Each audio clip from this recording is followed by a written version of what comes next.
Our guest today for Touch Base in Seoul is one we connected with back in 2019. She is the Korean-American comedian and writer Karen Chee, who burst onto the scene as a staff writer for the US talk show Late Night with Seth Meyers. Since then, she has continued her career in writing for more shows, acting in a sitcom, and chosen as one of Forbes Magazine's 30 Under 30 in the Hollywood and Entertainment category for 2022. She's also been spending more time in her mother country of South Korea. I'm glad to say that we can connect with her again, this time via video, to catch up on how she's been doing. Karen, hello. It's great to have you on the show again. Hi, it's so nice to see you too. So, yes, it's been over 2 years since we connected with you last, just before the pandemic. A lot has happened since then in the world, to say the least, and with you as well. Back then, you were based in Brooklyn, and now we're connecting with you here in South Korea. How have you been? How did you end up in Korea? Oh my gosh. Kind of a long story, I guess. The quick version of it is that once the pandemic started, I was holed up in Brooklyn with my two roommates, and then I came out to Korea because my grandma got very sick, and my grandparents and I are really close. Our whole family is very close-knit, and so I came out to be here thinking I would be here for like a month or maybe 2 months at most. I truly only packed summer clothes, and I ended up just wearing sweats the whole summer because my grandma was in the hospital most of the time. So that's how I spent it, and thinking I would go back to Korea. I mean, I would go back to Brooklyn pretty quickly. And then, obviously COVID just sort of kept on going, and remote work also continued. And so I was like, I actually really like it here, and I'm really glad to be living with so much family around. Yeah, I might as well stay here. So now I've been here for almost 2 years, which is truly wild. Wow, so pretty much after we last talked to you, you moved to Korea and continued your career here. Have you been going back and forth then from the US and Korea? Yeah, that's actually really funny. That sounds like I did the interview and was so influenced by you that I moved here. But yeah, I'm based here right now, and then anytime I have work that I have to be there for in person in either New York or LA, I'll go out, and so I've gone out back for a couple of jobs in the past year and a half or so. Yeah. So that must mean a lot of quarantining. Yes, quarantining only on the Korean side. Sure. Okay, yes. So despite you being in Korea, you have continued to work as a staff writer for Late Night with Seth Meyers, which is where you really came into the world's attention. What's it been like? As you said, it's been mostly remote working. Yeah, it's been really interesting. It almost feels like I'm doing fun homework kind of now because I don't get to be there in person, and our whole room is working remotely. So even my coworkers who are currently living in New York are also working from their apartments. So we have a couple Zoom meetings every week where we catch up, and that's sort of where it feels like, the old atmosphere again, where we hang out and joke around and things like that. But because of Zoom fatigue, we're all very wary of having excess Zoom time. So a lot of the work is just sort of me at home on my computer writing jokes and sending them in. And then the next day watching the show on YouTube and seeing how it went. So it feels like fun school. Feels like fun school, but it must be odd as well. I mean, does that work in the creative process sense?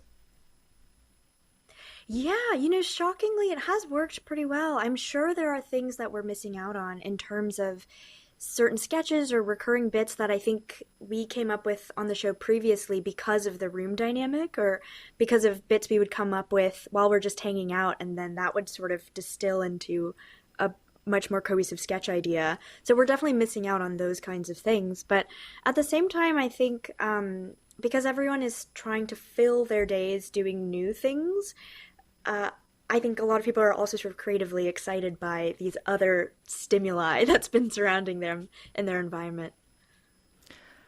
So other than Seth Meyers, you've continued pursuing your career. You were involved in writing for a comedy special called Yearly Departed, featuring an all-female cast, which was nominated, in fact, for a Writers Guild Award. Can you tell us a bit more about that project? Oh my gosh, yeah, that room was also so fun to be in. There was I'm trying to think, I think it was 5 women, and we just wrote the whole thing. The head writer sort of picked out the different topics from the year that we write about. For context, for listeners who haven't seen it, basically it's like an annual comedy roast of things that have happened that year, and it's done through the lens of a funeral. So it's like every single comedian who goes up on stage is essentially eulogizing something that has quote unquote died that past year. And that was really cool. I wrote jokes for people who, some of whom are my friends, like Aparna Nancherla is a good friend of mine who I really admire. But I also got to write jokes for Jane Fonda, which is crazy and not something I ever thought I would ever get to do. So that was very fun. Right. And again, doing all this during the pandemic, I'm guessing that was remote as well?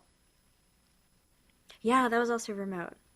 Right. So again, so the pandemic really has changed everything, but then at the same time, not changed anything either. Yeah, that's a really good way of putting it. There's everything is still continuing to happen. It's just happening in a very different way. And there are sometimes where, because I feel like when I was living in New York, the commute takes up so much of your time that when I have meetings back to back now that are in very different places and I can just do them all from my bed, so nice. Right, and in addition to all the writing that you've been doing, you also had a hand in acting, namely a role in HBO's High Maintenance. What was that like? That was really fun. That was a very last minute thing where the people who run that show reached out to me asking if I wanted to do it, and I obviously was like, yes, I'd love to. I really love it. It feels almost like a right for every New York to at least be on High Maintenance. There's so many Brooklyn and New York comedians who have been on it. But yeah, I really like acting. I did this acting course pretty soon after I graduated from college, and so that's always been something I've wanted to do. But I, obviously focused on writing a lot more in the past few years. Yeah. So yes, since we last spoke, as we said, a lot has happened. The pandemic broke out. And on top of everything that came with that, unfortunately also led to an increase of hate crimes against Asian people in the West.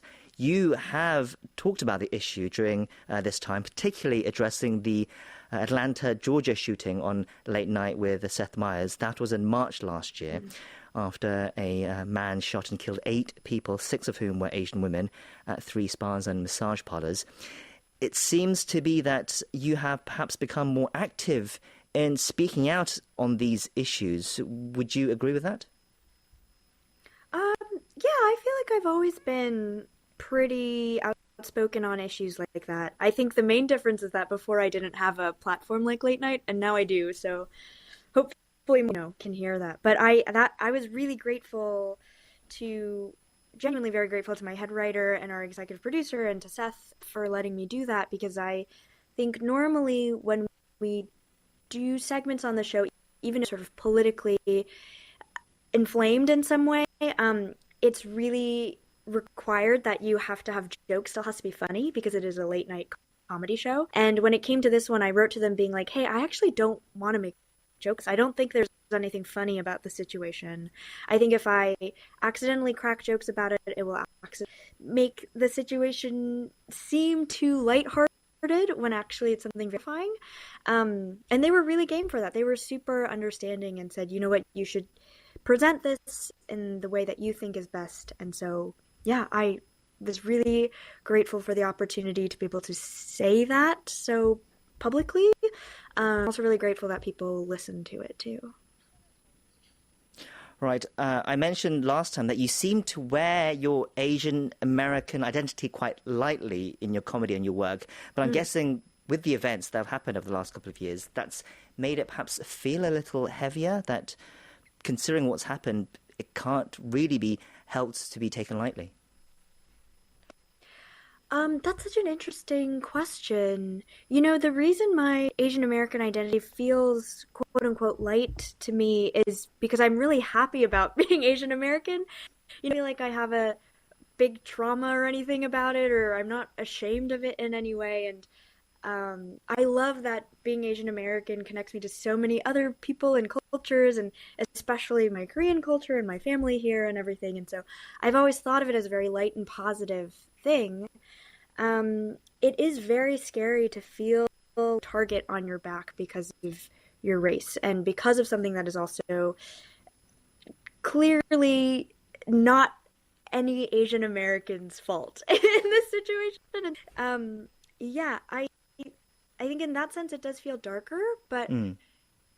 I don't feel it hasn't made me ashamed of my race. It hasn't made me feel more complicated to my heritage or anything like that. Okay, so with all that in mind, what do you have planned coming up in the months ahead now? Are you planning to stay in Korea, or do you have plans to go back to the US? What are you going to be up to? Kind of both. I have plans to be here. I know I have a job that will take me out to the US at the end of March, so I will probably go back for that unless, something terrible happens. And then hopefully I'll be back here for a little bit. And yeah, I'm still at late night, but I'm also working on a lot of personal projects. And those as of right now, I can work on from anywhere. It'll be nice to do them near my family. And how have you been spending your time in Korea as well? Have you had a chance to see perhaps some comedy in Korea? Check out the comedy scene here. Oh, I actually haven't really gone to any live shows, mostly because I spend so much time with my grandparents. They're very careful about not catching COVID. And so I've been avoiding things, although I really, really want to go. And I especially want to check out the stand-up scene here. But I've been watching a lot of Korean dramas and stuff that I like, and yeah, and in Korea, what have I been doing? I've been playing soccer, I've been playing tennis, I went fishing a lot last summer, so lots of varied new interests.